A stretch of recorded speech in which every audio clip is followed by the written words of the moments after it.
আজকে আলোচনার বিষয় হচ্ছে সূরাতুল হুজুরাত। সূরার নাম কি? হুজুরাত। এটা মাদানী সূরা। কি সূরা?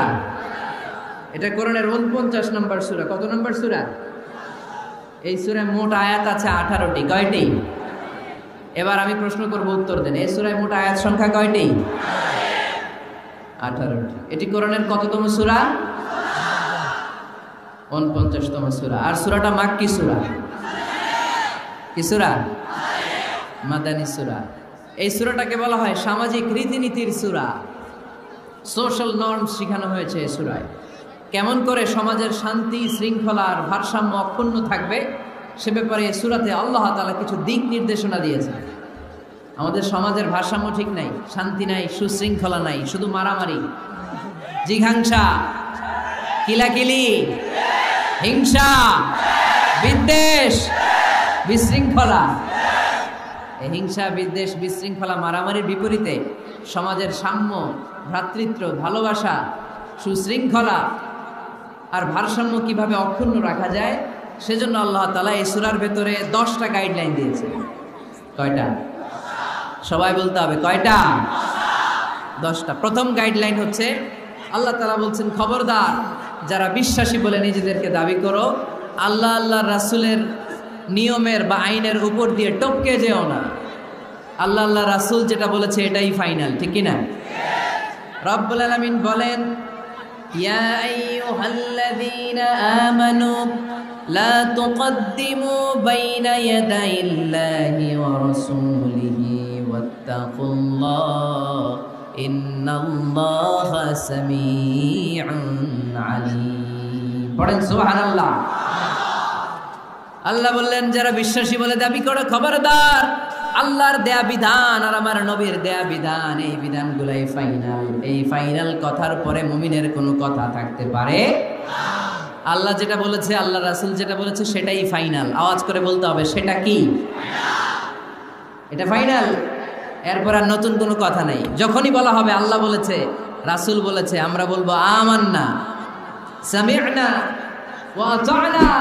আমরা শুনলাম, মানলাম, বিশ্বাস করলাম। আমাদের পক্ষ থেকে আর দ্বিতীয় কোনো কথা নাই, ঠিক কি না? এজন্য আল্লাহ বললেন, খবরদার আমি আর আমার রাসূল যেটা দিয়েছি সেটাই ফাইনাল।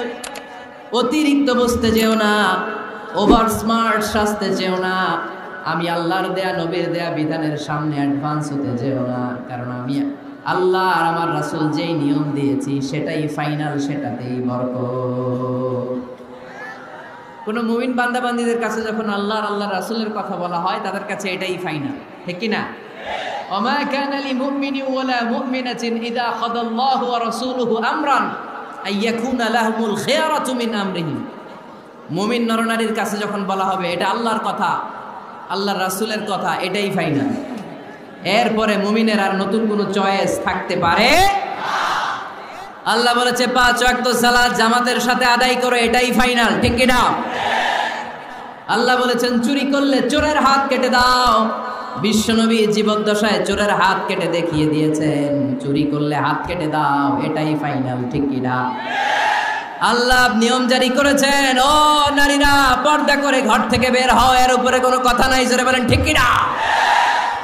আল্লাহ আইন করে দিয়েছেন রমাদানের 29 দিন কিংবা 30 দিন রোজা রাখবা, এটাই ফাইনাল, এরপরে কোনো কথা নাই, জোরে বলেন ঠিক কি না? যারা সম্পদশালী হয়েছো বছরান্তে 2.5% যাকাত দিবা, বিধানটা কার? এটাই ফাইনাল, এরপরে কোনো কথা আছে? তার মানে আল্লাহ আল্লাহ রাসূল যেটা দিয়েছে এটাই ফাইনাল, এটাই সর্বোৎকৃষ্ট। এর চেয়ে উৎকৃষ্ট আর ভালো হতে পারে না, এটাই শ্রেষ্ঠ। এক সাহাবী বলল, আসুমুদ্দাহার, আমি সারা বছর রোজা রাখবো, রোজা ভাঙবো না। আরেক সাহাবী বলল, আতাজিলুন নিসা, আমি আমার বউয়ের কাছে যাব না, আজীবন বৈরাগ্য জীবন যাপন করব। আরেক সাহাবী বলল, উসল্লিল লাইলা কুল্লাহ, সারা রাত তাহাজ্জুদ পড়ব, ঘুমাবো না। এই কথা শুনে বিশ্বনবী রেগে গেলেন। বিশ্বনবী বললেন, কে কে বলেছে এই কথা যে সারা বছর রোজা রাখবে, সারা রাত তাহাজ্জুদ পড়বে, স্ত্রীর কাছে যাবে না? ইন্নী আখশাকুম লিল্লাহি ওয়া আতকাকুম লাহু, নিশ্চয় আমি তোমাদের চাইতে আল্লাহকে বেশি ভয় করি। আমি বিশ্বনবী সবচেয়ে বড় মুত্তাকি, আমি বিশ্বনবী সবচেয়ে বড় বুজুর্গ, আমি বিশ্বনবী সবচেয়ে বড় আল্লাহওয়ালা। তো আমি এত বড় আল্লাহওয়ালা হয়ে আমি 11 জন স্ত্রী রেখেছি, আমি এত বড় আল্লাহওয়ালা হয়ে রাতে তাহাজ্জুদও পড়ি, আবার কিছু অংশ ঘুমাই। আমি এত বড় আল্লাহওয়ালা হয়ে বছরে কিছু সময় রোজা রাখি, মাঝে মাঝে রাখি না। তা আমি ব্যালেন্স করে জীবন ধারণের পরে আমার আল্লাহওয়ালাগিরিতে কোনো সমস্যা হয় নাই, আমার নবী হতে সমস্যা হয় নাই। তোমাদের সমস্যা হলো কেন? তোমরা কোত্থেকে এটা শিখেছো? আমি বিশ্বনবী যেটা শিখিয়েছি এটাই ফাইনাল, এর চেয়ে শ্রেষ্ঠ কোনো কাজ আর হতে পারে না। চিল্লায় বলেন ঠিক কিনা? ফজরের ফরজ নামাজ করা কেন? আওয়াজ করে বলেন। বিধানটা কার? আপনি যদি বলেন আমি একটু বাড়ায় পড়ব, 3 রাকাত পড়ব, সওয়াব বেশি হবে না? কারণ আপনি অ্যাডভান্স হয়েছে। লা তুকদ্দিমু বাইনা ইয়াদাইল্লাহি ওয়া রাসূলিহি, খবরদার আল্লাহ রাসূলের উপর অ্যাডভান্স হয়ো না। রমাদানের রোজা 30টা, আপনি যদি বলেন 35টা রাখবো, ফেনীর ভাইয়েরা রমজানের পরে আরো 5টা যদি একাধারে রাখেন, রমজান মনে করে আল্লাহ কবুল করবে? কবুল করবে? তার মানে আল্লাহ রাসূল যেটা বলেছে এটাই ফাইনাল, এর চেয়ে বেশি কিছু আর ইবাদত করা যাবে, এর চেয়ে শ্রেষ্ঠ ইবাদত হতে পারে না। বিষ্ণু ইসলাম বললেন সারা রাত তাহাজ্জুদ পড়লে এটা শ্রেষ্ঠ ইবাদত নয়, বরং রাতের কিছু অংশ ঘুমাবা, কিছু অংশ তাহাজ্জুদ করবা। আইয়ামুল বীজের রোজা রাখবা, সোম আর বৃহস্পতিবার রোজা রাখবা, আরাফার রোজা রাখবা, আশুরার রোজা রাখবা, শাওয়ালের 6 রোজা রাখবা। এর চেয়েও বেশি রাখতে চাইলে একদিন রোজা রাখবা, আরেকদিন রাখবা না, একদিন রাখবা, আরেকদিন রাখবা না। এর চেয়ে ভালো রোজা হতে পারে? হতে পারে? আল্লাহর হাবিব সাল্লাল্লাহু আলাইহি ওয়াসাল্লাম বললেন সেই শ্রেষ্ঠ যে স্ত্রীদের সাথেও মেলামেশা করে, আবার ইবাদতও করে। ইসলামের মধ্যে ভারসাম্য আছে না নাই? তাহলে বোঝা গেল আল্লাহর হাবিব সাল্লাল্লাহু আলাইহি ওয়াসাল্লাম আল্লাহর সবচেয়ে কাছে, তিনি সবচেয়ে বড় মুত্তাকি। ফেনীবাসী আওয়াজ করে বলেন তো, আমার নবীর চাইতে বড় মুত্তাকি হওয়া যাবে? আমার নবীর চাইতে বড় আল্লাহওয়ালা হওয়া যাবে? নামাজ কেমন করে পড়তে হয় এটা নবী শিখায় গিয়েছেন, এর চেয়ে বেশি কিছু করা যাবে? জিকির কেমন করে করতে হয় এটা বিশ্বনবী শিখিয়ে গিয়েছেন কি জান নাই? বিশ্বনবীর শিখানো পন্থার বাইরে নতুন পন্থায় জিকির করা যাবে? তাহলে আল্লাহ এবং আল্লাহ রাসূল যা শিখিয়েছে এটাই ফাইনাল। আল্লাহ রাসূলের কথার উপরে আমরা দ্বিতীয় কোনো কথা বলতে চাই না। এটা হচ্ছে 1 নাম্বার গাইডলাইন। সমাজে যদি শান্তি আনতে চান এই গাইডলাইন মানতে হবে। বিশ্বাসীদের জন্য 2 নাম্বার গাইডলাইন হচ্ছে লা তারফাউ আসওয়াতাকুম ফাওকা সাউতিন নবী। খবরদার ওই বিশ্বাসীরা, নবীর কণ্ঠের চাইতে যেন তোমাদের কণ্ঠ উঁচু হয়ে না যায়। আপনারা কথা শুনতেছেন? মনোযোগ আছে না গেছে? বনু তামিম গোত্রের নেতা কে হবে? আল্লাহর হাবিব সাল্লাল্লাহু আলাইহি ওয়াসাল্লাম পরামর্শ করছিলেন। সাইয়েদনা আবু বকর বললেন আমার মতামত হচ্ছে এই লোকটা নেতা হলে ভালো হয়, যোগ্য লোক। উমরে ফারুক বললেন না, উনি না। আবু বকর যেটা বলেছে ওইটা না, আমার মনে হয় এই লোকটা নেতা হলে ভালো হয়। আবু বকর বললেন না ওমর তুমি বুঝো না, আমি যারে বলছি সে ভালো। উমরে ফারুক বলে না আবু বকর, আমি যাকে বলেছি সে ভালো। এরকম মতামত দিতে দিতে, তর্ক করতে করতে বিশ্বনবীর গলার চাইতে সাহাবীদের গলার আওয়াজ বড় হয়ে গিয়েছে। আল্লাহ এটা আরশের উপর থেকে বরদাস্ত করে নাই। আল্লাহ বলেছেন খবরদার, লা তারফাউ আসওয়াতাকুম ফাওকা সাউতিন নবী, নবীর কণ্ঠের চাইতে তোমাদের কণ্ঠ যেন উঁচু হয়ে না যায়।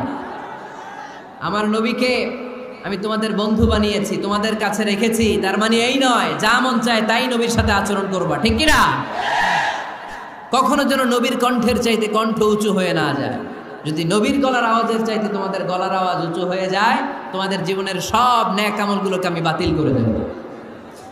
আল্লাহ ধমক দিয়ে বললেন খবরদার, ইয়া আইয়ুহাল্লাযীনা আমানু লা তারফাউ আসওয়াতাকুম ফাওকা সাওতিন নবী ওয়া লা তাজহারু লাহু বিল কওলি কাজাহরি বা'দিকুম লিবা'দিন আন তাহবাতা আ'মালুকুম ওয়া আনতুম লা তাশউরুন। পড়েন সুবহানাল্লাহ। আল্লাহ বললেন খবরদার, আমার নবীর কণ্ঠের চাইতে যেন তোমাদের কণ্ঠ উঁচু হয়ে না যায়। আমার হাবিবের কণ্ঠের চাইতে তোমাদের কণ্ঠ যদি উঁচু হয়ে যায় বেয়াদবি হয়ে যাবে, ফলে তোমাদের সব নেক আমল বাতিল করে দিবে কে? এই আয়াত নাজিল হওয়ার পরে সাহাবারা কেউ বিশ্বনবীর সামনে এসে বড় গলায় কথা বলে না, আস্তে আস্তে বলে। কেমনে বলে? ওমরে ফারুক এই আয়াত শুনে এত ভয় পেলেন, তিনি বিশ্বনবীর কাছে কোনো কথা নিয়ে আসলে ফিস ফিস করে বলতেন। বিশ্বনবী শুনতে পেতেন না, বলতেন এই ওমর কি বলছো, বুঝি নাই, জোরে বলো। ওমরে ফারুক সাউন্ড বাড়িয়ে জোরে বলতেন, বিশ্বনবী বলতেন এই কি বলেছো, এদিকে আসো, জোরে বলো। আমি শুনতে পাচ্ছি না, ওমর আরো জোরে বলো। ওমরে ফারুক আবার একটু সাউন্ড বাড়িয়ে আবার বলতে আরম্ভ করতেন, বিশ্বনবী বলতেন আমি শুনতে পাচ্ছি না, জোরে বলো। সুবহানাল্লাহ পড়ো। ভয় খবরদার, নবীর কণ্ঠের চাইতে যদি কণ্ঠ উঁচু হয়ে যায় সব নেক আমল বাতিল করে দিবে কে? আপনারা যারা হজ উমরা করেছেন, হজ আর উমরা করতে পেরেছেন কারা কারা দেখি? মাশাআল্লাহ। যারা করতে পারি নাই আমরা, আমাদেরকেও যেন আল্লাহ তাআলা তৌফিক দান করে, আমরা বলি আমিন। আমরা যেন কাবার চারপাশে তাওয়াফ করতে পারি, সাফা মারওয়ায় যেন সাই করতে পারি, আল্লাহর হাবিব সাল্লাল্লাহু আলাইহি ওয়াসাল্লামের কবরের সামনে দাঁড়িয়ে যেন আমরা সালাতু সালাম পাঠ করতে পারি। আওয়াজ করে পড়তে হবে আমিন। বিশ্বনবী সাল্লাল্লাহু আলাইহি ওয়াসাল্লামের কবরের উপরে এই আয়াতটা লেখা, যে আয়াত নিয়ে আমি এখন আপনাদের সামনে আলোচনা করছি। লা তারফাউ আসওয়াতাকুম ফাওকা সাওতিন নবী। দেখছেন না হাজী সাহেবরা, দেখে আসছেন না? আপনি যখন মসজিদে নববীতে নামাজ পড়বেন, আল্লাহর হাবিব সাল্লাল্লাহু আলাইহি ওয়াসাল্লামের কবর জিয়ারতের জন্য যখন রওনা হবেন, সর্বপ্রথম বাম দিকে পড়বে রাউদাতুম মিন রিয়াদিল জান্নাহ। এই জায়গাটা হলো দুনিয়ার বুকে জান্নাতের বাগান সমূহ থেকে একটা বাগান। আপনি হাঁটতে থাকবেন, হাঁটতে হাঁটতে রাউদাতুম মিন রিয়াদিল জান্নাহ পার হওয়ার পরে বাম দিকে পড়বে বিশ্বনবীর কবর। বিশ্বনবীর কবরের সামনে দাঁড়িয়ে কোনো উম্মত সহ্য করতে পারে নাকি? ধৈর্য ধারণ করতে পারে নাকি? আজীবন যেই নবীর কথা শুনলাম, আজীবন যেই নবীর হাদিস চর্চা করলাম, আজীবন যেই নবীর ভালোবাসা হৃদয়ের মধ্যে ধারণ করলাম, ওই নবী নাকি এই জায়গায় শোয়া, ওই নবী নাকি এখানে শুয়ে আছে, এটা কল্পনা করলে কোনো উম্মাহ ধৈর্য ধারণ করতে পারে? কলিজাটা ছিঁড়ে খান খান হয়ে যায়, চিৎকার দিয়ে নবীর ডাক দিতে মনে চায়। কিন্তু আল্লাহ বলেছেন খবরদার, কবরের উপরে এই আয়াতটা লেখা, লা তারফাউ আসওয়াতাকুম ফাওকা সাওতিন নবী। খবরদার, এটা নবীর দরবার, এখানে বড় গলায় চিৎকার চেঁচামেচি করে কোনো আওয়াজ করা যায় না। চিল্লায় বলেন ঠিক কি না? এজন্য আল্লাহ বললেন লা তারফাউ আসওয়াতাকুম ফাওকা সাওতিন নবী। খবরদার, নবীর কণ্ঠের চাইতে যেন কণ্ঠ উঁচু হয়ে না যায়। এই আয়াতের হুকুম আল্লাহর হাবিব সাল্লাল্লাহু আলাইহি ওয়াসাল্লামের জীবদ্দশা অবস্থায় যেমন ছিল, ঠিক এখনো এটারে বলবৎ রেখেছে কে? তাই ওইখানে আল্লাহর হাবিব সাল্লাল্লাহু আলাইহি ওয়াসাল্লামের কবরের সামনে বুক ফেটে কান্না আসে, আমার নবী, আমার পেয়ারা নবী এখানে, পেয়ারা রাসূল শুয়ে আছে, এটা জেনেও আমি চিৎকার দিতে পারি না, আমি হই হুল্লোড় করতে পারি না, আমি লাফাতে পারি না, আমি শুধু চোখের পানি ছেড়ে আমার নবীরে সালাম পাঠাতে পারি। ঠিক কি না? এই আয়াতের হুকুম শুধু নবীর ক্ষেত্রেই প্রযোজ্য নয়, আব্বা আম্মার ক্ষেত্রেও প্রযোজ্য। আব্বা আম্মার সামনে দাঁড়িয়ে বড় গলায় কথা বলা যাবে? উস্তাদ আল আসাতিজা যারা আমাদেরকে শিখিয়েছেন, তাদের সামনে বড় গলায় কথা বলা যাবে না। আধ্যাত্মিক গুরু, ইসলামী আন্দোলনের নেতা, ধর্মীয় নেতা, ওনাদের সামনেও চোখ রাঙিয়ে কথা বলা যাবে না। চিল্লায় বলেন ঠিক কি না? লা তারফাউ আসওয়াতাকুম ফাওকা সাওতিন নবী। আদব নাই সমাজে, আদব নাই, এজন্য এত মহা সমস্যা। তাহলে প্রথম মেসেজ হচ্ছে আল্লাহ আল্লাহর হাবিব যা বলেছেন ওইটাই ফাইনাল, ওইটার উপরে কোনো কথা আছে? দ্বিতীয় মেসেজ হচ্ছে নবীর দরবারে দাঁড়িয়ে বড় গলায় কথা বলা যাবে। 3 নম্বরে আল্লাহ বললেন ইয়া আইয়ুহাল্লাযীনা আমানু ইন জাআকুম ফাসিকুম বিনাবাইন ফাতাবায়ানু। ও বিশ্বাসীরা, ও ঈমানদার বান্দারা, তোমাদের সামনে যদি কোনো পাপাচারী, কোনো ফাসিক যদি কোনো খবর নিয়ে আসে, খবরটা বিশ্বাস করার আগে যাচাই করে নিও। ফাতাবায়ানু ইয়ানি ফাতাসাব্বাতু আন সিহহাতিল খবর, খবরটা সহি কিনা যাচাই করার দরকার আছে না নাই? ইন জাআকুম ফাসিকুম বিনাবাইন ফাতাবায়ানু। ফেনীবাসী মনোযোগ দিয়ে শুনেন, কেউ যদি কোনো তথ্য নিয়ে আসে, খবর নিয়ে আসে, শুনেই হুট করে বিশ্বাস করা যাবে না। ফেসবুকে প্রায় বিভিন্ন ফেক নিউজ আছে না নাই? রুমর, গুজব আছে না নাই? আমি তখন মালয়েশিয়া, হঠাৎ করে দেখলাম নিউজের মধ্যে অনেকে স্ট্যাটাস দিতে শুরু করেছে যে পেঁয়াজের মতো লবণেরও দাম বেড়ে গেছে। এটা কি সত্য নিউজ না গুজব? জোরে বলেন। গুজব। আসলে কি লবণের দাম বাড়ছিল? বাড়ে না, কিন্তু না জেনেই অনেকে শেয়ার দিচ্ছে। এই জন্য ফেসবুকে কোনো নিউজ যদি আপনি দেখতে পান, শুনতে পান, verify, justify the news whether it's true or wrong. Check, make a cross check and double check regarding the authenticity of the report. এই রিপোর্টটা সঠিক কিনা ভেরিফাই করবেন আগে, তারপরে শেয়ার মারবেন। অনেকে আছে সিলে কান নিয়ে গেছে, শুনে সিলের পিছনে দৌড়। আগে কি সিলের পিছনে দৌড়াবেন নাকি কানে হাত দিবেন? নিউজ একটা দেখলেই শেয়ার দেয়া যাবে? কি করবেন? যাচাই করবেন। You have to cross check, you have to justify the news, you have to verify the news. আমরা প্রায় নিউজ একটা দেখলেই শেয়ার দেই। হয়তো একটা ভুল নিউজ আপনি শেয়ার দিয়েছেন, এই ভুল নিউজের কারণে পুরো সমাজের মধ্যে গোলমাল, এর দায়ভার আপনার কাঁধেই বর্তাবে। আওয়াজ করে বলেন ঠিক কিনা? এই ভুয়া নিউজগুলোতে আমাদের খুব আগ্রহ। ফেসবুক নিজের মন মতো ব্যবহার করা যাবে না। প্রায় ফেসবুকে অনেক রুমার পাবেন, গুজব, অনেক স্ক্যান্ডাল। অমুক নেতার গোপন ভিডিও ফাঁস। তো অমুক নেতার গোপন ভিডিও ফাঁস, তোর কি হয়েছে? তোর সমস্যা কি? ওইটা তোর শেয়ার দেওয়া লাগবে কেন? চিল্লায় বলেন ঠিক কিনা? মানুষের দোষ আমরা গোপন করতে পারি না। মান সাতারা মুসলিমান সাতারাহুল্লাহু ফিদ দুনিয়া ওয়াল আখিরাহ। যে অন্যের দোষ দেখে গোপন রাখে, তার দোষগুলো গোপন রাখবে কে? ওমান কাশাফা মুসলিমান কাশাফাহুল্লাহু ফিদ দুনিয়া ওয়াল আখিরাহ। যে অন্যের গোপন বিষয় প্রকাশ করে দেয়, ওর গোমরও কিয়ামতের ময়দানে ফাঁস করে দিবে কে? আপনি 10 জনের সামনে অন্যের গোপন বিষয় ফাঁস করবেন, আল্লাহ লাখো মানুষের সামনে আপনারা ল্যাংটা করে ছেড়ে দিবে। লক্ষ মানুষের সামনে আপনার গোমর ফাঁস করে দিবে।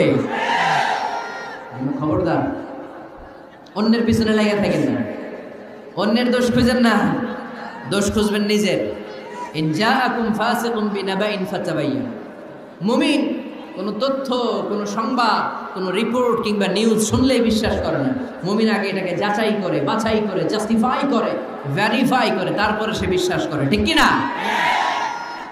আল্লাহর হাবিব সাল্লাল্লাহু আলাইহি ওয়াসাল্লাম বনুল মুস্তালিকের যুদ্ধে জয়লাভ করলেন। হারিস ইবনে মিরার বনুল মুস্তালিকের নেতা। শুনতেছেন আপনারা? কষ্ট হচ্ছে? আচ্ছা। হারিস ইবনে মিরার বললেন, ইয়া রাসূলুল্লাহ, আমরা ইসলাম ধর্ম গ্রহণ করলাম, কি কি নিয়ম মানতে হবে? আল্লাহর হাবিব সাল্লাল্লাহু আলাইহি ওয়াসাল্লাম বললেন, সালাত পড়বে, যাকাত দিবে। উনি বললেন, তাহলে যাকাত নেন। আল্লাহর হাবিব বললেন, না, এই তো মাত্র কালিমা পড়ে মুসলমান হলে হালানিল হাউল, 1 বছর অতিক্রান্ত হওয়ার পরে যাকাত দিবে। আল্লাহর হাবিব সাল্লাল্লাহু আলাইহি ওয়াসাল্লাম মদিনায় ফিরে আসলেন। 1 বছর পর আল ওয়ালিদ ইবনে উকবা রাদিয়াল্লাহু তাআলা আনহুকে পাঠালেন, যাও বনুল মুস্তালিকের 1 বছর পূর্ণ হয়েছে, যাকাতের সম্পদ নিয়ে আস। এইদিকে হারিস ইবনে মিরার যাকাতের সম্পদ নিয়ে, সৈন্যবাহিনী নিয়ে, নবীর দূত আসবে যাকাত কালেকশনের জন্য, ওনার জন্য মেহমানদারিতে কোনো ঘাটতি না হয়, ওয়েল রিসিপশন দেওয়ার জন্য এলাকা থেকে বের হয়ে মরুভূমির সামনে দলবল নিয়ে দাঁড়িয়ে। ওয়ালিদ ইবনে উকবা যখন যাকাতের সম্পদ কালেক্ট করার জন্য বনুল মুস্তালিকের ওদিকে যেতে শুরু করেছে, এলাকায় ঢোকার আগেই দেখে বনুল মুস্তালিকের লোকেরা ঘোড়সাওয়ার বাহিনী দাঁড়ায় আছে। এই দৃশ্য দেখে ওয়ালিদ ইবনে উকবা মনে করেছে বনুল মুস্তালিক মনে হয় তাকে হত্যা করার জন্য দাঁড়িয়ে রয়েছে। আসলে কি হত্যার জন্য দাঁড়ায় আছে? কি জন্য দাঁড়ায় আছে? ওয়েলকামিং রিসিপশন দেয়ার। উনি ভয় পেয়ে অ্যাবাউট টার্ন, তথ্য যাচাই না করে মনে করছে আমারে মারবে, ধরবে, about turn, return back to Medina. মদিনায় চলে গেলেন, যে বলে, ইয়া রাসূলুল্লাহ, বনুল মুস্তালিক যাকাত দেওয়া তো দূরের কথা, এগুলো তো সব কাফের হয়ে গেছে। ইয়া রাসূলুল্লাহ, ওরা তো মনে হয় কাফের হয়ে গিয়েছে, যাকাত প্রদান করা তো দূরের কথা, মারার জন্য সৈন্যবাহিনী নিয়ে অ্যাটাক করেছে। বিশ্বনবী রেগে গেলেন। খালিদ বিন ওয়ালিদের নেতৃত্বে 1000 সৈন্যবাহিনী পাঠিয়ে বললেন, যাও বনুল মুস্তালিক অ্যাটাক করো, বনুল মুস্তালিকে অভিযান চালাও। আল্লাহ বললেন, নবী অভিযান পরে চালান। ইন জাআকুম ফাসিকুম বিনাবাইন ফাতাবায়ানু। সুবহানাল্লাহ পড়েন। নবী, হে অভিযান পরে চালান। তথ্য যে নিয়ে আসছে ওয়ালিদ, এটা সত্য কিনা আগে যাচাই করেন। সে যে তথ্য আপনাকে সরবরাহ করেছে এই তথ্য সঠিক নয়, সে ভুয়া তথ্য দিয়েছে, সে ভুল বুঝেছে, এখানে মিসআন্ডারস্ট্যান্ডিং হয়েছে। আপনি 1000 সৈন্যবাহিনী পাঠাবেন না। আপনার 1000 সৈন্যবাহিনী যে যদি বনিল মুস্তালিককে অ্যাটাক করে, তাহলে এই অ্যাটাকে কোনো ক্ষয়ক্ষতি হলে সবটার দায়ভার আপনার কাঁধেই বর্তাবে। চিল্লায় বলেন ঠিক কিনা? আমার নবীকে শিখানোর মাধ্যমে আল্লাহ তাআলা আমাদেরকে শিখালেন, নিউজ একটা শুনলে বিশ্বাস করা যাবে না, আগে যাচাই বাছাই করার দরকার আছে না নাই? আচ্ছা, আপনার বন্ধু এসে বললো, আরে দোস্ত তুমি এইখানে, ভাবিরে তো দেখলাম বাজারে আরেক লোকের সাথে ঘুরতেছে। আপনি রেগে মেগে আগুন, অফিস থেকে বাসায় যায় বউরে কিল, আইজো মায়ের কাইলো মায়ের, এরকম হতে পারে না? আপনার বন্ধু হয়তো আপনার ওয়াইফের মতো আরেকজন মহিলাকে দেখেছে, এটা হতে পারে কি পারে না?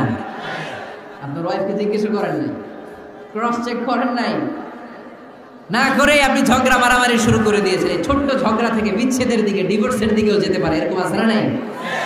এরকম অনেক বুড়ি বুড়ি কেস আমাদের কাছে আছে। নিউজ যাচাই না করে, গুজব আর রুমর যাচাই না করে সিদ্ধান্ত নিয়েছে, পরে মাথার মধ্যে চাপড়ায়, নিজের কপালে নিজে চাপড়ায়, এরকম আছে না নাই? তাহলে আল্লাহ তাআলার দেয়া 3 নাম্বার গাইডলাইন হচ্ছে, কোনো তথ্য শুনেই বিশ্বাস করা যাবে না, আগে যাচাই করতে হবে। আগে কি করতে হবে? যাচাই করতে হবে। যাচাই বাছাই ছাড়া আজ থেকে ফেসবুকে আমরা আর কোনো নিউজ শেয়ার দিব? দিবেন? মনে থাকবে? আরে এগুলাই তো জরুরি ওয়াজ। কবরের ওয়াজ তো অনেক শুনছি, জান্নাত জাহান্নামের ভয় আর জান্নাতের নাজ নেয়ামত তো অনেক শুনেছি। সমাজটারে শান্তিপূর্ণ ভারসাম্যপূর্ণ করার দরকার আছে না নাই? খবর শুনে আমরা বিশ্বাস করি, যাচাই না করে আমরা বলে বেড়াই না। যাচাই না করে, নিশ্চিত না হয়ে আজ থেকে কোনো নিউজ আমরা ফেসবুকে শেয়ার দিব না। 4 নম্বর আল্লাহ বললেন, 4 নম্বর গাইডলাইন আল্লাহ দিলেন, ইয়া আইয়ুহাল্লাযীনা আমানু লা ইয়াসখার কওমুম মিন কওম। খবরদার আমার বিশ্বাসী বান্দারা, আমার ইমানদার বান্দারা কেউ কোনোদিন কাউরে ঠাট্টা বিদ্রুপ করে না। সুবহানাল্লাহ পড়েন। মুমিন বান্দা কাউকে ঠাট্টা করতে পারে? বিদ্রুপ করতে পারে না। আমাদের জিহ্বা আছে বলে আমরা যা ইচ্ছা তাই বলতে পারি? কথা বলেন না কেন? আমাদের কান আছে বলে কান দিয়ে আমরা যা মনে চাই তাই শুনতে পারি? যেন কানে শুনি সদা তোমার কালাম, হে খোদা চোখে যেন দেখি শুধু কোরআনের আয়াত। শোনো আমার মুনাজাত, শোনো শোনো ইয়া ইলাহি আমার মুনাজাত, শোনো আমার মুনাজাত। সবাই আওয়াজ করে পড়েন আমিন। লা ইয়াসখার কওমুন মিন কওম। মুমিন বান্দা কখনো অন্য কাউকে ঠাট্টা করবে না। আমার কোনো ভাই মনে কষ্ট পায়, এরকম কোনো ঠাট্টা বিদ্রুপ খোঁচা মেরে পোক মেরে কথা বলা যাবে না। এটা তার চেহারা নিয়ে না, তার পেশা নিয়ে না, তার বংশ নিয়ে না, তার পরিবার নিয়ে না। তার বাবা চুরি করেছে, আমি কি বলতে পারবো তুই চোরের ঘরের চোর? বলে কি বলে না? কেউ একটু মোটা হইলে তুই মোটুর ঘরের মোটু, চোখে কম দেখলে তুই কানার ঘরের কানা। আছে না নাই? না, স্টপ, থামেন, অনেক হয়েছে, আর না, এগুলো বলা যাবে না। কারো আকৃতি নিয়ে খোটা দেয়া, ঠাট্টা করা, এটা স্বয়ং আল্লাহর সাথে ঠাট্টা করার শামিল, ঠিক কিনা? কারণ নাক যদি ছোট হয়, এর কয় বোচা, তোর নাক বোচা। ফেরিতে আপনারা কি বলেন? হ্যাঁ, তো এই যে যার নাক বোচা হয়েছে, ও কি নিজে বানাইছে? যার নাক খাড়া, এটা বানাইছে কে? যে কালো, বানাইছে কে? সাদা শুভ্র, বানাইছে কে? তার মানে কারো আকৃতি নিয়ে যদি আপনি ঠাট্টা করেন, স্বয়ং আল্লাহর সাথে ঠাট্টা করলেন। কারণ কেউ কারো চেহারা বানানোর দায়িত্ব পায় নাই। মাতৃগর্ভে থাকতেই আমাদের চেহারার আকৃতিগুলো দান করেছে কে? হুয়াল্লাযী ইউসাউইরুকুম ফিল আরহামি কাইফা ইয়াশা লা ইলাহা ইল্লা হুয়াল আজিজুল হাকীম। তিনি এমন সত্তা, তোমরা যখন তোমাদের মায়ের পেটের ভিতরে ছোট্ট একটা ভ্রূণ করা ছিল, তখনই তোমাদের চেহারার আকৃতি দিয়েছে কে? মায়ের পেটে থাকতেই কে ছেলে হবে, কে মেয়ে হবে, কে সুশ্রী হবে, কে শ্যামলা হবে, কার নাক লম্বা হবে, কারটা খাটো হবে, এগুলো ফিক্স করে রেখেছে কে? এজন্য কখনো কারো চেহারা, কারো আকৃতি নিয়ে ঠাট্টা বিদ্রুপ করা যাবে না। কারণ এই চেহারা আমরা বানাই নাই, বানাইছে কে? প্রত্যেককে যদি আল্লাহ তাআলা প্রত্যেকের নিজের চেহারা ডিজাইন দেওয়ার সুযোগ দিত, তাহলে আমরা আমাদের চেহারা কি এরকম বানাইতাম? কি করতাম? আপনাকে যদি আপনার চেহারা তৈরি করার ডিজাইন আল্লাহ দিত, যে তুমি যেমন মনে চাই নিজের চেহারাটার ডিজাইন দাও, কেমন বানাতেন নিজেকে? কথা বলেন, কয়েকজন বলেন না? হ্যাঁ, সবচাইতে সুন্দর, সবচাইতে সুন্দর করে আমি আমার অবয়বটাকে তৈরি করতাম। কোন নারীকে যদি তার চেহারার ডিজাইন তৈরি করার সুযোগ আল্লাহ দিতেন, সে নারী তাকে বিশ্ব সুন্দরী করে তৈরি করত। ঠিক কিনা? এটা আল্লাহ আমাদেরকে দেয় নাই, এটা আল্লাহ তাআলা নিজ হাতে রেখেছে, নিজে করেছে। তাই কারো আকৃতি নিয়ে ব্যঙ্গ করলে স্বয়ং আল্লাহর সাথে ব্যঙ্গ করার শামিল। চিল্লায় বলেন ঠিক কিনা? সাইয়েদনা ইবনে মাসউদ রাদিয়াল্লাহু তাআলা আনহুর পায়ের নলা ছিল চিকন। হাদিসে এসেছে দাকিকুস সাকাইন, ওনার পা দুইটা ছিল চিকন খেজুর পাড়ার জন্য। ইবনে মাসউদ রাদিয়াল্লাহু তাআলা আনহু যখন খেজুর গাছে উঠলেন, সাহাবারা সাইয়েদনা ইবনে মাসউদের পা দেখে হাসাহাসি শুরু করে দিল। বিশ্বনবী বললেন, খবরদার খবরদার, ইবনে মাসউদের চিকন পা দেখে তোমরা হেসো না। ইবনে মাসউদের চিকন পা দেখে তোমরা হাসো। কিয়ামতের ময়দানে ইবনে মাসউদের এই চিকন পা গুলো যদি মিজানের পাল্লায় রেখে দেওয়া হয়, এই পা দুইটার ওজন উহুদ পাহাড়ের চেয়ে ওজনওয়ালা হয়ে যাবে।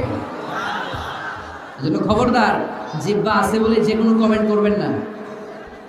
এই আবার কি হয়েছে দেখে আওয়াজ কেন? হ্যাঁ, আর কি দেখবেন? এখন তো বিদায় নেব আমি, চুপ করেন না, এবার থামেন। জিহ্বা আছে বলেই, জিহ্বা আছে বলেই যে কোনো ধরনের মন্তব্য করা যাবে না। আল্লাহর হাবিব সাল্লাল্লাহু আলাইহি ওয়াসাল্লাম বলেছেন, মাইয়াদমান লি মা বাইনা লিহিয়াইহি ওয়া মা বাইনা রিজলাইহি আদমান লাহুল জান্নাহ। ও আমার উম্মতেরা, তোমাদের মধ্য থেকে কেউ যদি আমাকে দুইটা অঙ্গের গ্যারান্টি দেয়, কয়টা অঙ্গের? সবাই বলতে হবে কয়টা? আমার কোন উম্মত যদি আমাকে দুইটা অঙ্গের গ্যারান্টি দেয় যে তারা এই দুই অঙ্গের পাপ করবে না, আমি তাদেরকে জান্নাতের গ্যারান্টি দেই। এক নম্বরে মা বাইনা লিহিয়াইহি, দুই চোয়ালের মাঝখানে যা থাকে মানে জিহ্বা। আমার কোন উম্মত যদি আমার গ্যারান্টি দেয় জিহ্বা দিয়ে কোনো মিথ্যা বলবে না, কাউরে বাজে কথা বলবে না, ঠাট্টা বিদ্রুপ করবে না, জিহ্বা দিয়ে যে পাপ কাজগুলো হয় এগুলো করবে না, আর দুই রানের মাঝখানে যে অংশ আছে লজ্জাস্থান, এই দুইটা অঙ্গের গ্যারান্টি যদি আমার কোন উম্মত আমারে দেয়, আমি আমার ওই উম্মতকে জান্নাতের গ্যারান্টি দিয়ে দেব। খবরদার ফেনীবাসী, খবরদার। মন চাইলেই যা মনে চায় মুখ দিয়ে বলা যাবে। আমার রাসূল সাল্লাল্লাহু আলাইহি ওয়াসাল্লামের 11 জন স্ত্রী, এর মধ্যে একজন স্ত্রী ছিলেন একটু স্থূল আকৃতির, মানে মোটা। কি ছিলেন জানেন? ওই স্ত্রীর নাম কি? সফিয়া। কি নাম? সফিয়া বিনতে হুয়াই ইবনে আখতাব। উনি আল্লাহর হাবিব সাল্লাল্লাহু আলাইহি ওয়াসাল্লামের সব স্ত্রীদের মধ্যে থেকে একটু স্থূলকার ছিলেন, একটু ফেটি ছিলেন, মোটা ছিলেন। আম্মা জান আয়েশা একবার ওনার প্রতি রেগে আল্লাহ রাসূল সাল্লাল্লাহু আলাইহি ওয়াসাল্লামের কাছে বিচার দিলেন যে আপনার মুটি বউ, মুটকি বউ। আল্লাহর হাবিব সাল্লাল্লাহু আলাইহি ওয়াসাল্লাম এই কথা শুনে রেগে গেলেন। আয়েশা, এটা তুমি কি বললা? তুমি সফিয়ারে মুটি বলে গালি দিলা। লাকাদ কুলতিলা কালিমাতান লাউ মুজিজাতু লা মাসাজাতিল বাহর। আয়েশা, তুমি এমন একটা কথা সফিয়ার শানে বলেছো, এই কথাটাকে যদি সাগরের মধ্যে ঢেলে দেওয়া হয়, এই কথাটার তিক্ততা আর পঙ্কিলতা পুরো সাগরের নীল পানিকে মুহূর্তে কালো করে দিবে। এজন্য খবরদার, জিহ্বা সামলান। সাহাবারা রাদিয়াল্লাহু তাআলা আনহু আজমাইন, ওনারা জিহ্বা ধরে মাঝে মাঝে জিহ্বার মধ্যে বাড়ি দিতেন আর কাঁদতেন আর বলতেন, জিহ্বা তোর কারণে কিয়ামতের দিন আমরা আল্লাহর কাছে ধরা খেয়ে যাব। মুমিন চাইলে এই মুখ দিয়ে যা মনে চায় বলতে পারে। তাহলে 4 নাম্বার গাইডলাইন হচ্ছে লা ইয়াসখার কওমুন মিন কওম, কোন বিশ্বাসী বান্দা কখনো অন্য বিশ্বাসী বান্দাকে ঠাট্টা বিদ্রুপ করতে পারবে না। 5 নম্বরে আল্লাহ বললেন ওয়ালা তালমিজু আনফুসাকুম, খবরদার অন্যের দোষ খুঁজবা না। ও আমার বিশ্বাসী বান্দারা, নিজের দোষ খোঁজো, অন্যের দোষ খোঁজো না। দেখেন সমাজটারে শান্তিপূর্ণ বানানোর জন্য আল্লাহর পক্ষ থেকে কি সুন্দর মোরাল এন্ড এথিক্যাল ইনস্ট্রাকশনস, কি চমৎকার গাইডলাইন। অন্যকে ঠাট্টা করো না। ওয়ালা তালমিজু আনফুসাকুম, নেভার ডিফেম ইচ আদার, একে অপরের দোষ খোঁজো না, নিজের দোষ খোঁজো। কার দোষ খুঁজবেন? আরো জোরে বলতে হবে, কার দোষ খুঁজবেন? অন্যের দোষ খোঁজা যাবে? কিছু লোক আছে দেখবেন সারা দিন চায়ের দোকানে বসে এই বাড়িতে এই সমস্যা, ওই বাড়িতে এই সমস্যা, ওই বাড়িতে এই সমস্যা। তোর বাড়িতে কি সমস্যা? কিছু লোক আছে এই হুজুরের এইটা খারাপ, এই হুজুরের ওইটা ভালো না, এইটা খারাপ, এইটা সমস্যা, এটা সমস্যা। তোর কি সমস্যা? তোর সমস্যা তুই খুঁজে বের কর, নিজের সমস্যা খুঁজে বের কর। যে নিজে নিজের সমালোচনা করতে পারে সেই সর্বাপেক্ষা বুদ্ধিমান। এজন্য খবরদার আমার কলিজার টুকরা যুবক ভাইয়েরা, কখনো কখনো কাউকে ব্যঙ্গ করে, বিদ্রুপ করে, ছোট করে কোনো মন্তব্য করা যাবে না। কখনো অন্যের দোষ খোঁজা যাবে না। দোষ আমরা খুঁজবো, নিজের দোষ, ঠিক কিনা? দোষ আমরা খুঁজবো। কার দোষ? চিল্লায় বলতে হবে, কার দোষ? নিজের দোষ খুঁজতে হবে। যারা নিচু মনের মানুষ, এরা মানুষের দোষ নিয়ে কথা বলে। Small people talk about people, average people talk about things and stories, and great people talk about ideas. যারা নিচু মনের মানুষ, এরা মানুষের দোষ নিয়ে কথা বলে। যারা মাঝারি ধরনের মানুষ, এরা এলাকার ঘটনা বিভিন্ন বিষয় নিয়ে কথা বলে। আর যারা বড় মনের মানুষ, এরা আইডিয়া নিয়ে কথা বলে। তারা তাদের আইডিয়াকে কাজে লাগিয়ে সমাজটারে পাল্টে দিতে চায়। যুগ জামানা পাল্টে দিতে চাই না অনেকজন, এক মানুষই আনতে পারে জাতির জাগরণ। এক মানুষই বিপদকালে বাঁচায় কাফেলায়, ক্ষুদ্র ডিঙ্গি বাঁচায় জাহাজ অসীম দরিয়ায়। এজন্য নিজেকে শুধরাতে হবে। ওয়ালা তালমিজু আনফুসাকুম, অন্যের দোষ খোঁজো না, নিজের দোষ খোঁজো। তাহলে ফেনীবাসীরা, এই হোক আমাদের স্লোগান, আমরা নিজেদের দোষ খুঁজবো বেশি, অন্য কারো দোষ কখনো খুঁজবো না। আপনি নিজে ঠিক হয়ে যান, দুনিয়া এমনি ঠিক হয়ে যাবে। নিজে ঠিক, দুনিয়া ঠিক। নিজেকে শুধরান। অন্যের দোষ দেখে তো আমার লাভ নাই। ও কি করছে এটা ও জবাব দিবে, আমি কি করেছি আল্লাহর সুপ্রিম কোর্টের কাঠ করায় সেদিন আমাকে জবাব দিতে হবে। চিল্লায় বলো ঠিক কিনা? এজন্য অন্যের দোষ যেন আমরা না খুঁজি, নিজেকে যেন পরিবর্তন করি। পরিবর্তন করতে রাজি আছি তো সবাই? পরিবর্তনের অগ্রনায়ক হতে রাজি আছি তো সবাই? সিদ্ধান্ত নিতে হবে, শক্ত সিদ্ধান্ত। দাঁড়াতে হবে, সৈনিকের মতো দাঁড়াতে হবে, ঠিক কিনা? আধারে ভয় পেও না, আলো আছে আড়ালে, অন্ধকার পালিয়ে যাবে তুমি উঠে দাঁড়ালে। নিজেকে দাঁড়াতে হবে, নিজের সাথে নিজের শক্ত বোঝাপড়া করতে হবে। অন্যের দোষ খোঁজার সময় আমাদের নাই। চিল্লায় বলো ঠিক কিনা? দোষ খোঁজা যাবে না, নিজের দোষ নিজের আমরা খুঁজবো। বসেন বসেন। কি ঢুকছে এখানে? হ্যাঁ, কারেন্টের শক করছে। সাপ, সাপও আওয়াজ শুনতে আসে।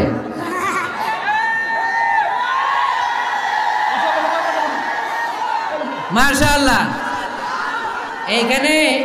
এখানে শ্রোতা হিসেবে আছে বীর মুজাহিদ, মেরে ফেলছে এটারে। ঠিক আছে, ঠিক আছে, ঠিক আছে, বসেন।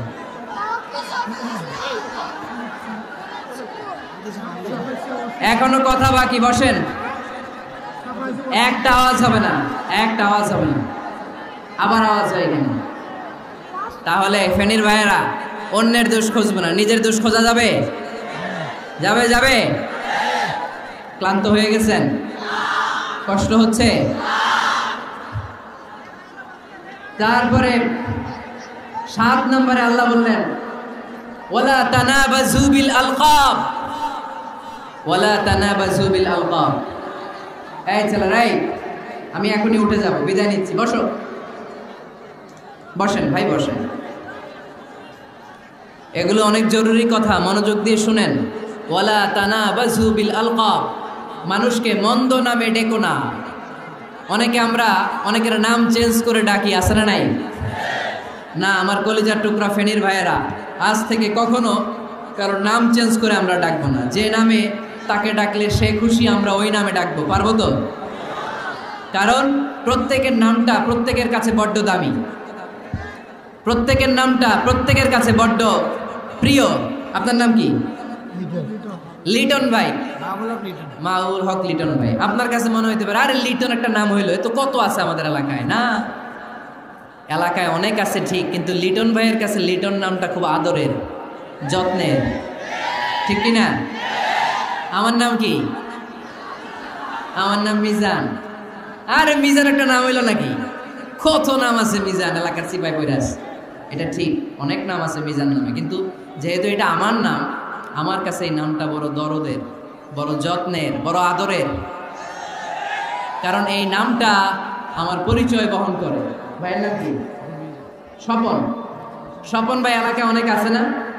তো সিম্পল একটা নাম, কিন্তু না, স্বপন মিয়াজি ভাইয়ের কাছে এটা সিম্পল না, এই নামটা ওনার কাছে বড় যত্নের।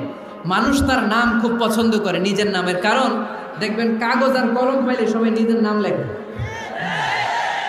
খালি নিজের নামের সিগনেচার দেয়, আসলে নাই?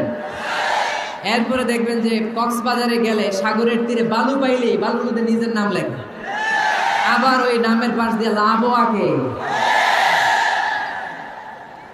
আসলে নাই? আমি অনেক দেখেছি, সাগর পারে গেলেই মানুষের মন উথাল পাতাল করে, তো সাগরের বালিতে নিজের নামটা বড় করে লেখে চারদিক দিয়ে লাভ, মানে এই নামটারে আমি লাভ করি। এটা প্রমাণ করে প্রত্যেকে নিজের নামটারে বড্ড বেশি ভালোবাসে, ঠিক কিনা? এজন্য ফেনীর সোনার টুকরারা, খবরদার বন্ধুরা, নিজেরা যেন একে অপরকে এমন নামে না ডাকি যে নাম শুনলে সে কষ্ট পায়। আজ থেকে কোনো বাজে নামে কাউরে ডাকা যাবে? আব্বা আম্মা আদর করে কত সুন্দর নাম রেখেছে, আবু বকর, ওরে সবাই ডাকে বকইরা, কপাল পোড়া। আব্বা আম্মা নাম রেখেছে আবু ওয়াক্কাস, ওরে ডাকে আকাইচা। কত সুন্দর নাম, আমার আল্লাহর নামের সাথে মিলিয়ে আব্দুল কুদ্দুস নাম রেখেছে, ওরে ডাকে কুদ্দুচ্চা। আছে না নাই? কবিরা গুনাহ করেছেন আপনি, কবিরা গুনাহ। It's not a simple deal, সাধারণ কোনো ব্যাপার না, এগুলো সবগুলো কবিরা গুনাহ। কোনোদিন কাউকে ঠাট্টা বিদ্রুপ করে কিছু বলবো না, কখনো অন্যের দোষ খুঁজবো না, কারো নাম বিকৃত করে কোনোদিন কারো মনে কষ্ট দিব না, ঠিক কিনা? এরপর 8 নম্বরে আল্লাহ বললেন, ইয়া আইয়ুহাল্লাযীনা আমানু ইজতানিবু কাসীরাম মিনাল যান্নি ইন্না বা'দায-যান্নি। অবিশ্বাসীরা খবরদার, অনুমান আন্দাজ নির্ভর কোনো কথা বলবে না, যেটা বলবে নিশ্চিত হয়ে বলবে। কার কথা? অনুমান নির্ভর কোনো কথা, আন্দাজ নির্ভর কোনো কথা কোনো মুমিন বলতে পারে? আমার কথা বোঝা যায়? হ্যাঁ, ফেনীবাসী কথা বোঝা যায়? ফেনী না হেনি? হ্যাঁ, আর বাড়ি হেনি, আইসাই রেণি। আপনারা কি ডাকেন, ফেনী না হেনি? ফেনী। মাশাআল্লাহ, মাশাআল্লাহ, খুব সচেতন ফেনীবাস। দেখছেন আপনাদের জেলা নিয়ে কিছু বললে খারাপ লাগে না? তো নোয়াখালী করে গালি দিয়েন না, চিটাঙ্গারে গালি দিয়েন না, কুমিল্লাবাসীদেরকে গালি দিয়েন না। আমার 64 জেলায় সুজলা সুফলা শস্য শ্যামলা, ঠিক কিনা? 64 জেলা নিয়ে আমার এই বাংলাদেশ। প্রত্যেক জেলায় আমাদের সৌন্দর্য আছে না নাই? এক এক জেলার ভাষার সাথে আরেক জেলার ভাষার কোনো মিল। সিলেটে ছিল আমার গতকাল মাহফিল, তা আমি জিজ্ঞেস করছি, ভাই সাহেব খিতা কররা, আপনারা বালা আসেননি? তো মহা খুশি, কারণ ওদের ভাষায় কথা বলেছি, ওরা ওদের ভাষাটারে বড্ড ভালোবাসে। আমরা প্রত্যেকে আমাদের প্রত্যেকের জেলাটারে বড্ড পছন্দ করি, ঠিক কিনা? এই যে তানিবু কাসীরাম মিনাজ যান, আন্দাজ অনুমান নির্ভর কথা মুমিন কখনো বলতে পারে? এজন্য আল্লাহর হাবিব বললেন, ইয়াকুম ওয়ায-যান ফাইন্নায-যান্না কাযাবুল হাদিস। খবরদার, তোমাদের উচিত আন্দাজ অনুমান নির্ভর কথা থেকে বেঁচে থাকা, কেননা অনুমান করে কথা বললে পাপ হয়। অনুমান করে কথা বললে কি হয়? আজকে থেকে আমার ফেনীর সোনার টুকরারা অনুমান করে আন্দাজে কোনো কথা বলবো আমরা? বলবো না। ধারণা করে কিছু বলবো না। আর ধারণা করলেও ভালো ধারণা করবো। কি ধারণা? রাস্তা দুইটা, একটা পজিটিভ আর একটা নেগেটিভ। মুমিন পজিটিভ ধারণা করে, মুমিন কখনো নেগেটিভ ধারণা করে না। তাহলে কোন দিকে যাব, পজিটিভ না নেগেটিভ? আওয়াজ করে, পজিটিভ না নেগেটিভ? যারা মুনাফিক এরা ইয়াত্তাবিউনা ইল্লা যান ওয়া ইন্না যান্না লা ইউগনি মিনাল হাক্কি শাইআ। যারা মুনাফিক এরা আন্দাজ অনুমান নির্ভর মানুষের ব্যাপারে কথা বলে। আর আন্দাজ অনুমান কখনো সত্যের বিকল্প হতে পারে না। আন্দাজ অনুমান কখনো সত্যের বিকল্প হতে পারে না। এজন্য দৃষ্টিভঙ্গি বদলান, জীবনকে বদলায় দিবে কে? আমরা কখনো কোনো নেগেটিভ কথা বলবো না, অলওয়েজ পজিটিভ। অলওয়েজ কি? এই যে আমার হাতে কি দেখা যায়? পানির বোতল, তাই না? এখানে অর্ধেক পানি ভরাস। কাউকে যদি প্রশ্ন করি, ভাই কি দেখতে পাচ্ছেন? একদল বলবে এখানে অর্ধেক বোতল খালি দেখা যায়। উত্তরটা সঠিক, আসলে বোতলের অর্ধেক খালি। আবার এদিকে আরেকজনকে বললাম, ভাই এখানে কি দেখা যায়? বলবে হুজুর বোতলের অর্ধেক পানি ভরা। এটাও সঠিক উত্তর। প্রথমটা ছিল নেগেটিভ উত্তর, দ্বিতীয়টা পজিটিভ উত্তর। ঠিক কি না? যারা সবসময় নেগেটিভ চিন্তা করে এরা খালি জায়গাটা দেখছে যে পানি নাই, আর যারা সবসময় পজিটিভ চিন্তা করে এরা পানি যে ভর্তি অর্ধেক ওইটা দেখছে। আমরা নেগেটিভের দিকে যাব না। মুসলমান থাকবে সব সময় always positive. Come back positive, not go back negative. চিল্লায় বলতে হবে, ঠিক কি না? কখনো আন্দাজ অনুমান নির্ভর আমরা কিছু বলবো না। 9 নাম্বার, একেবারে শেষের দিকে চলে আসছে। 9 নাম্বার আল্লাহ বললেন, খবরদার ওয়ালা তাজাসসু, গোয়েন্দাগিরি করো না। গোয়েন্দাগিরি করা হারাম। গভর্নমেন্ট যে গোয়েন্দা বিভাগ রেখেছে এটা না, এটা দেশের আইন শৃঙ্খলা বজায় রাখার জন্য এটা জরুরি। আল্লাহর হাবিব সাল্লাল্লাহু আলাইহি ওয়াসাল্লামেরও নিজস্ব গোয়েন্দা ছিল, কিন্তু আমরা যে নিজেরা গোয়েন্দাগিরি করি এটারে হারাম ঘোষণা করেছে কে? অনেকে আছে দেখবেন জানলা একটা খোলা থাকলে উকি মারে। আলহামদুলিল্লাহ ফেনীতে এগুলা নাই।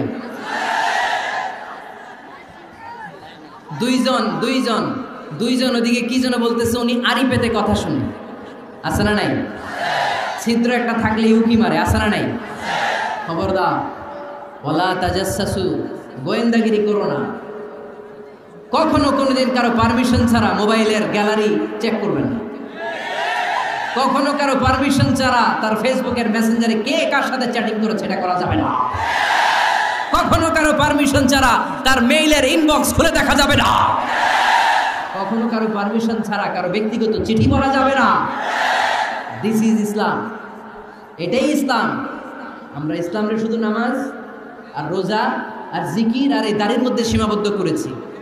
প্রত্যেকের একটা প্রাইভেসি আছে না নাই? Everyone has privacy and no one should interfere in his privacy or in her privacy. প্রত্যেকের একটা প্রাইভেসি আছে না নাই? মানুষ ছোট হলেও তার একটা সম্মান আছে না নাই? এজন্য ছোট্ট বাচ্চাদেরকে কখনো প্যান্ট খুলতে বলবেন না। অনেকে বলে আরে ছোট মানুষ খোল, আরে তুই খোল, এই খোল তো। আছে না নাই? ওরও প্রেস্টিজ আছে, ওরও সম্মান আছে। খবরদার, everyone has a personal space and no one should interfere someone's personal space. কারণ পার্সোনাল স্পেসে যেন আমরা নাক না গলাই। অনেকের বদ স্বভাব ফ্যামিলি ম্যাটার নিয়ে, প্রাইভেট ম্যাটার নিয়ে কথা বলে। ভাই কি চাকরি করেন? সরকারি না বেসরকারি? সরকারি। বেতন কত? ওনার বেতন কত? এটা দিয়ে আপনার কি লাভ? ঠিক কিনা? মানুষ একটা দেখলি, ভাই বয়স কত, ভাই বেতন কত?